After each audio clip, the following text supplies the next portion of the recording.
Welcome to a new daily top Askreddit video. Today's topic: when did you watch someone's sanity slowly deteriorate?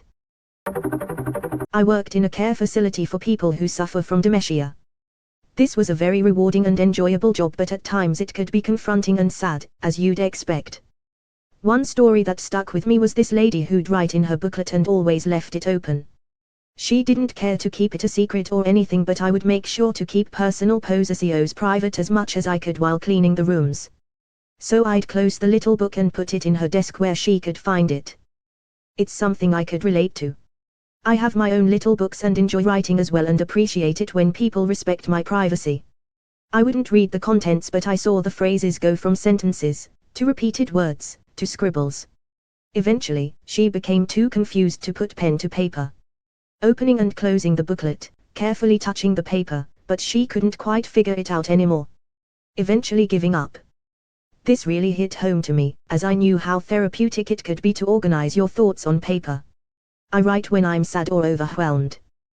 The thought of her being unable to when she might have needed the outlet still stings. This hit close to home. Dad had Creutzfeldt-Jakob disease. He went from writing random sentences to words, to things that didn't make any sense, until he forgot how to hold a pencil. It's rough. My mom had dementia. I took care of her at home and, towards the end, she began to lose her appetite. I made her scrambled eggs one day and she gobbled them up. That's pretty much what she lived in until the end. One day, I brought her a saucer of eggs and put it on her table and handed her the fork. She just sat there and I realized she had no idea what to do. I fed her every bite until she passed away. Edit: I just noticed the awards. How sweet. Thank you. My aunt had Creutzfeldt-Jakob and your reply gave me chills. This was one of the saddest times in my life, seeing my aunt, who was like a second mother of mine, deteriorating in front of my eyes. She went from being full of life, one of the funniest and kindest people you've ever met, to not being able to feed herself in a matter of 3 months. My sister passed away earlier this year and she was sick for a long time. During the last few months you could tell that it was becoming harder for her to think and respond. Paradoxically, it actually made her a lot nicer to me. We had never had a great relationship and I always believed she hated me, but during those last few months she said very few unkind things to me. It was hard to know that the only time we ever really got along was right before she passed away. My sister also died 5 years ago and we didn't always get on either. I like to think that we both knew that petty differences didn't matter, so overcoming them and making positive memories for each other were the greater good in the end. XX. 7 YRS for my sis. We had gone a year without speaking till my mom rang me from the hospital to say the doctors are worried and saying she might have a brain tumor. I was there for her and the 6 months she spent fighting it were the closest we'd been since we were kids. Fuck cancer. My younger brother died from a drug overdose last month. He used for the first time in March. In 7 short months I watched my best friend become someone I didn't recognize, someone I couldn't even hold a conversation with anymore. It wasn't a slow deterioration, it was a meteoric descent into a drug-fueled madness. He lied about anything and everything, even things that made 0 sense to lie about, used nicknames from our childhood that we hadn't used in years, would forget what we were talking about mid-conversation. It was like he was replaced with a near-identical but slightly off version of my brother. It was and still is heartbreaking. I mourn him, but at the end I didn't know him anymore. Edit: so first and foremost I want to thank everyone for the kind words. It means a lot. This is the hardest time of my life and I know what loss is. To answer some questions, he was using fentanyl, not heroin or meth. We did not understand the severity of it until it was too late. In a lucid moment he told me he knew he was addicted by the 3rd time he used. He came from a loving home, but we lost our father in our teenage years and I believe he never dealt with it. It hung over him. Edit 2, seriously I was expecting this response. I'm overwhelmed by the kindness. To put people's minds at ease, I have a very strong support network around me and plenty of people to talk to. I appreciate everything. I will be okay. As with all things, I just need time. Thank you. Fucking hell, this was painful.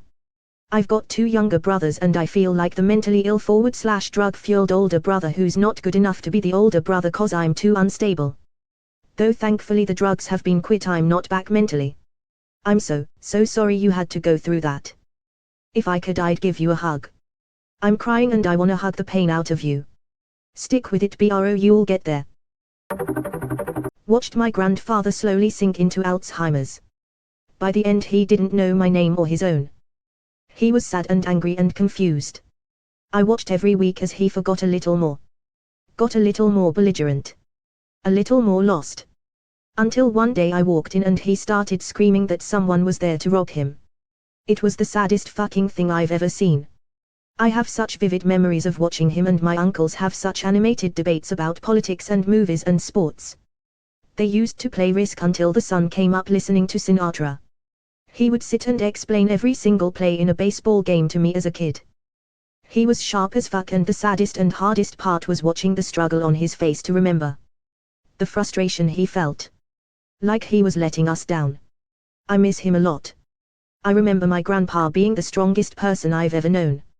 He survived World War II, he was arrested by the Nazis for refusing to fight for them, he escaped from concentration camps while watching his friends get gunned down around him.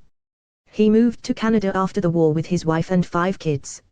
He didn't speak a word of English. No money, very few possessions. But he survived, because that's what he did.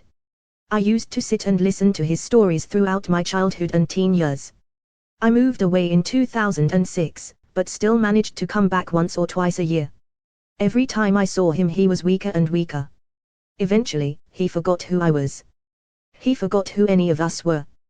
The last time I saw him was at a family gathering at Christmas in 2009. A hollow shell of a man, eyes glazed over, hunched over in a wheelchair. The strongest man I've ever known. He passed away on Father's Day, 2010, all of his children by his bedside. Eventually, he forgot who I was. He forgot who any of us were. If I should last to see the night. When all my thoughts are old.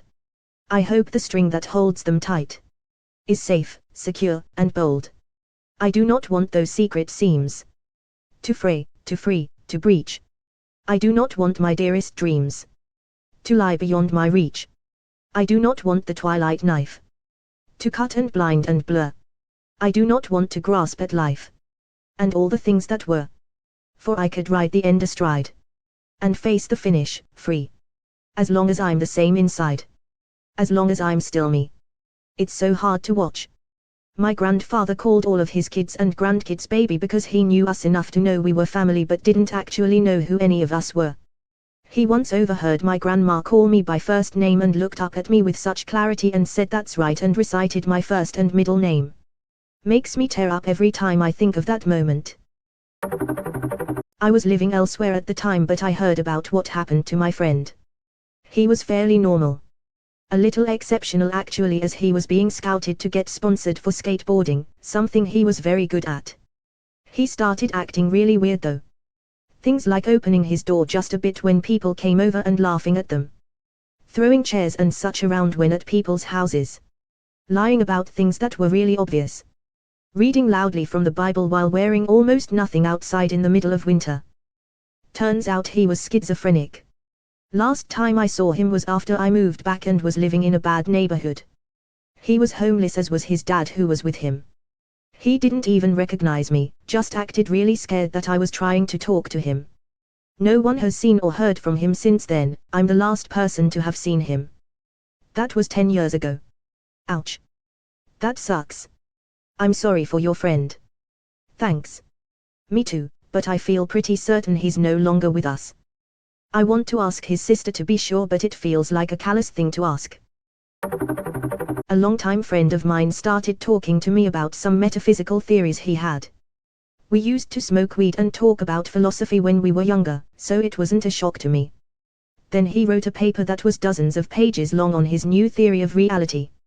He sent it to me, and when I said it gave me a headache to try and read it, he assumed that meant I was understanding it. Every time I saw him after that his behavior was more and more manic. I don't know if everyone gets these feelings, but one can tell when talking to some people that they are just slightly off. Anyhow, he was apparently harassing some of his old flames and acting strangely enough that his family had him taken to the hospital, where he had visited a few times in the past few weeks. The hospital held him overnight and released him because he wasn't a threat.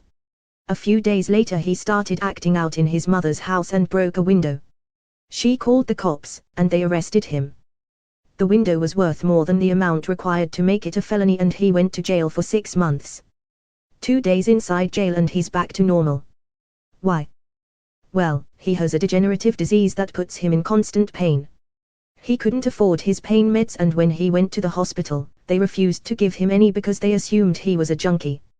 He had prior drug issues, if you can imagine. He had lost his job, was living in a cold, damp apartment without electricity and couldn't get the meds he needed, so he descended over the course of a month into someone that literally thought Neil deGrasse Tyson was talking to him personally through the internet. Once he had his meds again, pain meds, not antipsychotics, he leveled out and spent 6 months trying to piece together what the fuck had happened to him. Super nice guy. He's been fine for a couple years. Had to make some very elaborate apologies. It was uncomfortable to watch. Oh man, I don't think enough studies are done on the effect that constant pain has on the human brain. People talk about depression and mood swings, but there's not a whole lot of talk about how bad it can really get. I agree. I had no idea because I'm lucky enough to have no idea.